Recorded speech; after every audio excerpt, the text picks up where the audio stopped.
G'day there, everybody. It's Alibard Jones. Welcome back to the show. I just thought I'd tell you a little something about what happened for the April 8th eclipse, a little bit of an addendum. Now, as you may or may not be aware, we have a team of astral projectors and we fly around trying to shut down the cabal's non-physical allies and all of their goals, all of their initiatives. And the April 8th eclipse was no different at all. And if you have any doubt on that, then CERN and NASA were both involved in this one, in which they try to create mystical outcomes with space-age technology.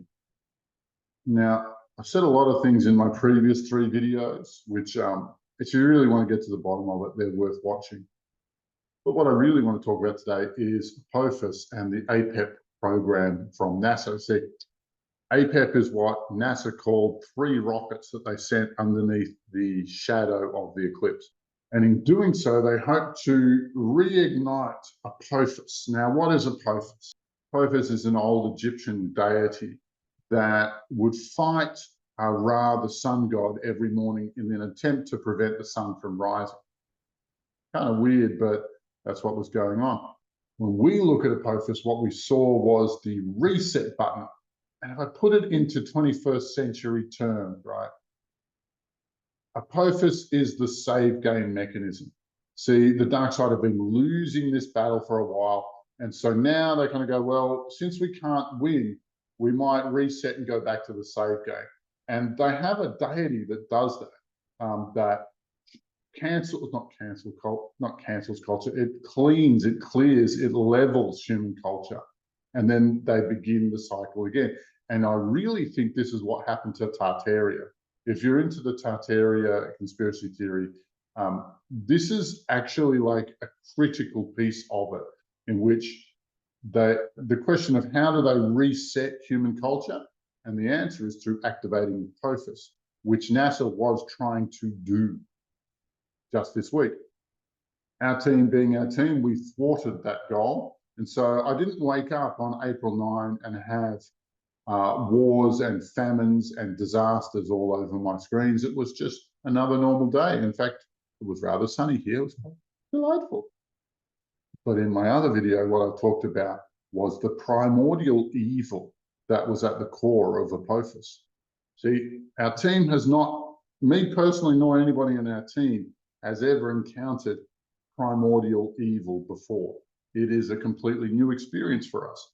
But it does tell us a few things. One is that Apophis is really important because they're using their very, very, very, very best and highest technology on it, their purest evil.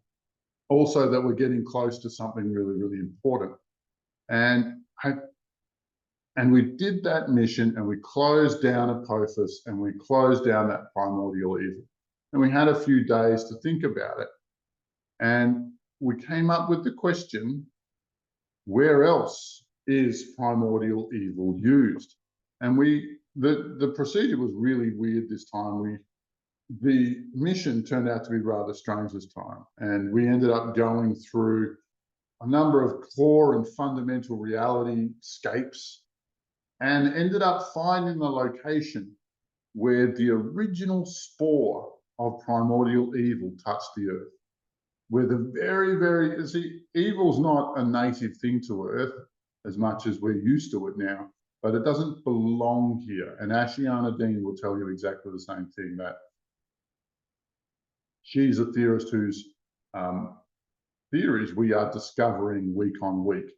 But you see, evil doesn't belong here. It was imported, and we found the first moment where they dropped the first drop of evil, the first spore of evil onto the earth.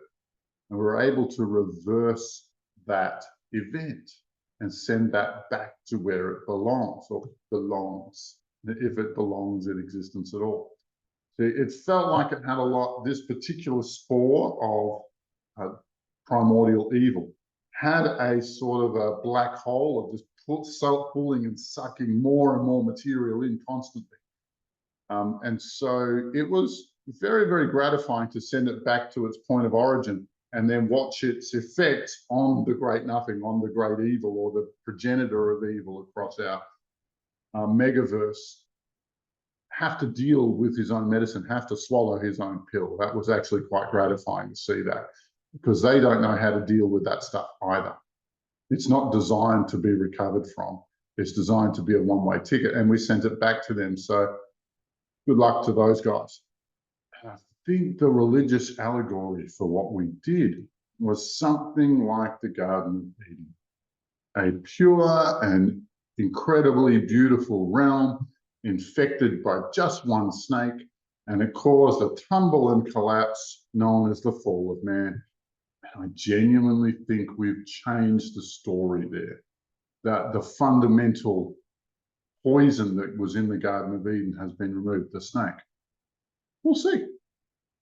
Who knows? We'll see what happens. But as we performed these events, like, such a wave of bliss, such a wave of relief, such a wave of joy came through us. It was ridiculous. And even the moorings of hell on earth, like the interdimensional connection points, started to be cut, started to unravel, and hell has started to slide away from earth. It's only the primary harpoon that's holding the whole thing in place right now. And can you guess what our next mission is going to be? Can you guess? Anyway, so I hope that helps wrap up the April 8th. Eclipse, what does it mean? It means that the dark side has really run out of cards to play. It's got nothing left that it can do to prevent its inevitable demise. And so we're not dancing in the streets yet. There's still got to be a few arrests and maybe some good old-fashioned lynchings. But after that, like, the earth just might be free of these drop kicks. Who knows? I'm looking forward to seeing how this plays out. Love to you all. Bye for now. Oh yeah, subscribe to my channel.